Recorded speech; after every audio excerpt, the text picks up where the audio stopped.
Hello everyone, welcome to PC Error Detective.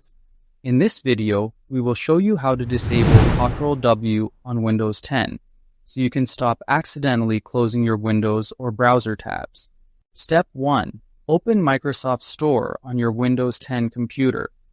This is where you can download official Microsoft apps, including PowerToys, which we will use to manage keyboard shortcuts. Step 2. In the search box, type PowerToys and click on Microsoft PowerToys, then click Install. Wait for the installation to complete, as this tool is necessary to remap or disable keyboard shortcuts. Step 3.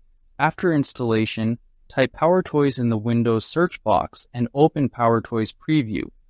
This opens the main app interface where you can access all the available tools. Step 4.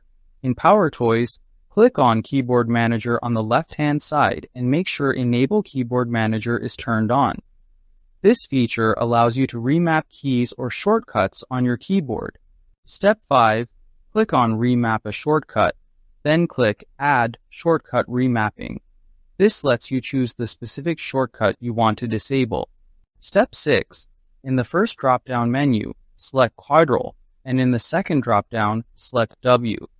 This identifies the exact key combination that we want to disable.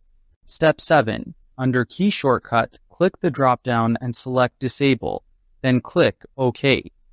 This will effectively prevent Ctrl+W from performing any action. Step 8.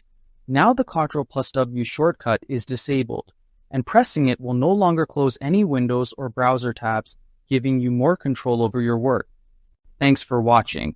And don't forget to subscribe to PC Error Detective for more helpful Windows tips and tutorials.